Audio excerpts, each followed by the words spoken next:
Hey everyone, so in today's video we're going to have a look at inclusive design for the second year revision. So just to recap on following on from last year, so you needed to know what ergonomics means, what anthropometrics means, how ergonomics can influence design, what the term inclusive design means, how products can be adapted for disabled users, and then how key information is gathered during the design phase. So first of all, just sort of like a who's who of inclusive design. So there's a couple of like big players in the design industry that do a lot of this work. So people like the Helen Hamlin Centre. So I'll leave that link on there for you, and I'll put it down in the video below as well. But they do a lot of research around it, so they don't necessarily design products themselves. What they'll do is they'll do a lot of the actual field research, and then they'll like outsource designers to come and like, okay, this is the research we've done, and then they'll get designers to come and take that research and then design that based on the research they've completed.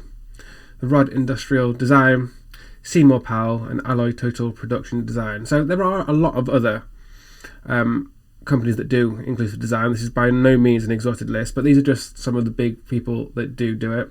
Seymour Powell are a huge design company, and you probably will use their things on a daily basis without really realizing it. So they've done things like they redesigned the Lynx deodorant can that like twist to make the top come out. They did that. Things like their Felix cat food packaging, the Virgin Galactic spaceship they've done, the bullet train. So they've done an awful lot of designs. Not necessarily just inclusive, but they're a very, very big design firm. So adaptive products. So basically with inclusive design, what you're trying to do is you're not trying to make a completely new product. Sometimes you're just trying to make it so people can use products that everyday people can use, just with slight adaptations. Because what you're trying not to do is alienate your clientele, your users, because they don't want to feel like any more different. Obviously, if someone needs an adaptive product, they're aware that they are slightly different, whether that's because they have a limb difference, so they're missing fingers, like arms, that sort of thing, or if they are a little bit older and they've got arthritis, they're already aware that they can't do certain things. So you then don't want to make it glaringly obvious because they've got to buy something completely different. So it's nice if you can make a product that can just be adapted slightly to make it more suitable for them. So the link here, so I'm going to open it. I'm not going to play the whole video, but what I will do is I will have it, again, I'll link it at the bottom of the video. So you find what here, and this to me is like a perfect example of what design should really be about. So this is a camera stabilizing technology used in Parkinson's cutlery. So what you can see is obviously Parkinson's, you have like tremors, muscle spasms, so you can't really control what you're doing. What this camera lets you do, and it's not a new technology at all, but it will stabilise. So obviously things like eating become quite difficult on your own, so you might have to eat aided. So what it will do is it will counteract the actual tremors so that food will stay on cutlery. So I'm not going to play the whole video, I'll put that on the link below. But that is sort of the perfect example of a product that's been adapted to make it suitable for a different need. Now there can be loads of it. It could be just making grips fatter so that it's easier for someone with arthritis to grip it, because obviously if they've got limited movement in their knuckles and their fingers, they can't grip things quite small, so having bigger grips make it easier, and just like bigger leverages for people that need to try and open things. So there's a huge amount of ways that you can adapt existing products to make them suitable for users.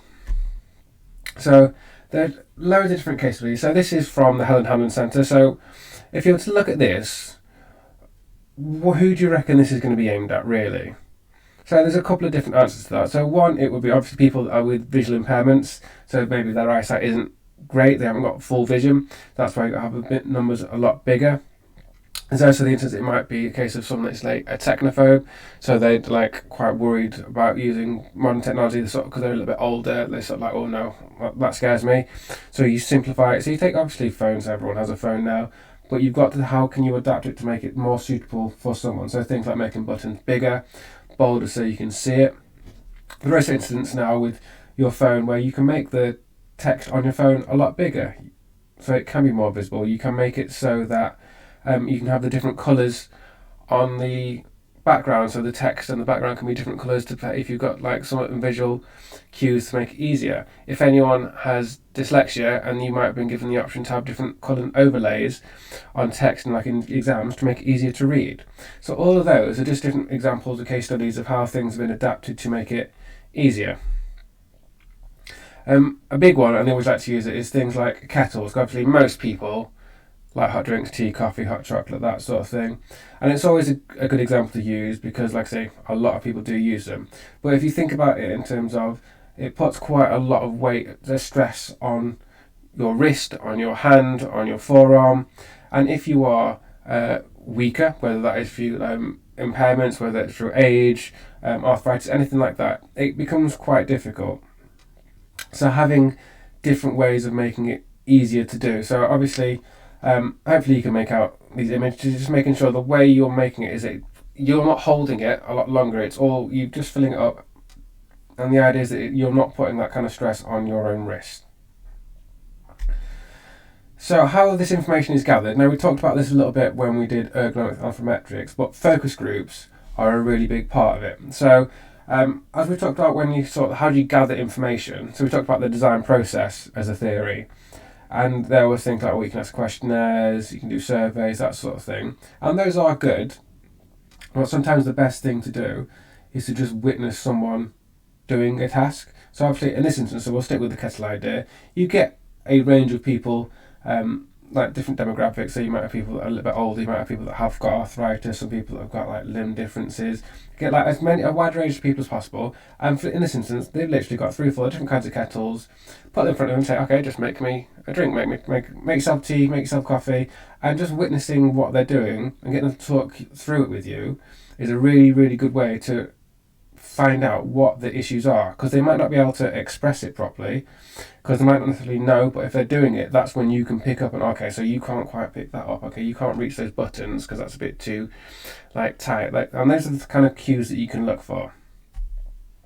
And then this is the example that then, I think this was Helen Center. So this was basically the concept they came to redesign it, so actually you're not having to pick up a full kettle, because a full kettle can be quite difficult even for a fully fit and healthy person.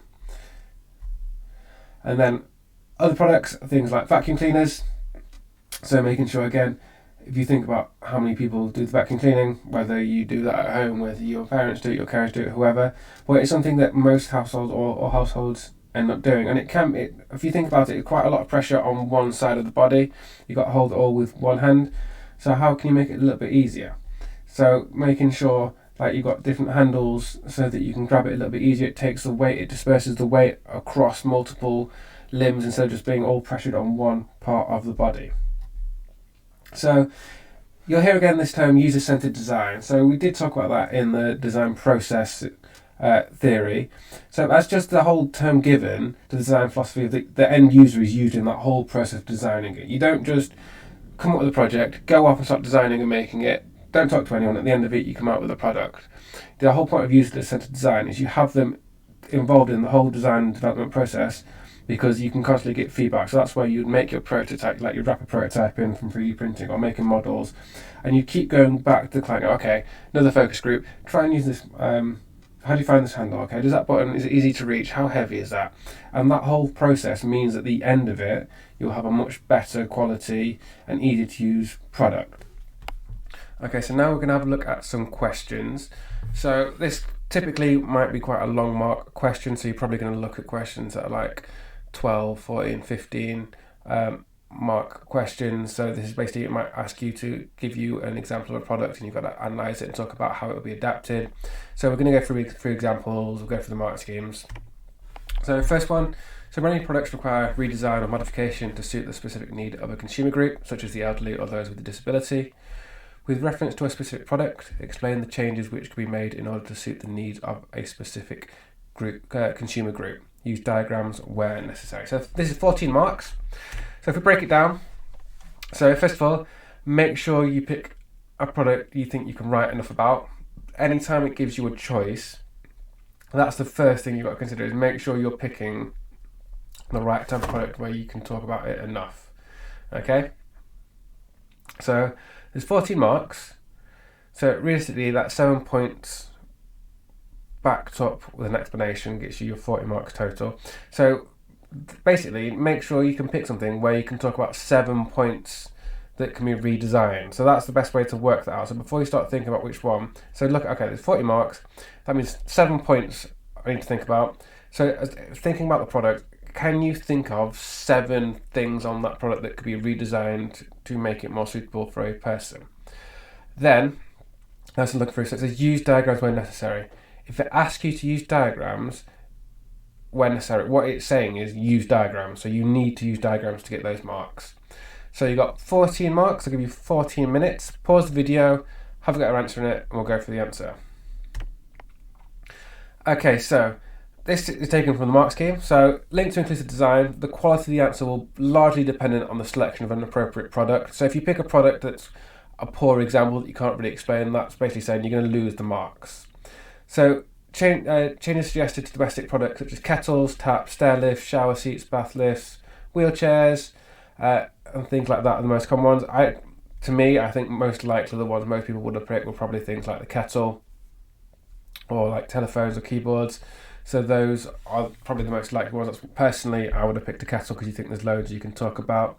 So what you've got here is basically, this is the mark scheme of how we figure it out. So it's on low, inter and high. So if we look at the high one, so wide and varied range of issues described with both detail and reference to specific application, appropriate to both the needs of the user and modification to the product. So basically, if we take like the kettle, and then, okay, so 7 points, but we'll take a couple of points just to explain the whole process. So with the kettle, if you say, okay, if a kettle when it's full is quite heavy, that can put a lot of weight and a lot of pressure on someone's hand, on their wrist, on their forearm. So that'll give you 1 mark because you're picking up the issue. Then talk about how could you redesign that. It would be, okay, so you could make the kettle so it could hold less water, or there's a different way of filling up so it doesn't need to be picked up. It could be that you have a jug to take and then fill up the kettle that way, or it could be that you've got an attachment that goes straight to the tap. So that will get you your 2nd mark. So you brought up the issue, gets you your 1 mark. Then how do you solve that could then be the other mark like that.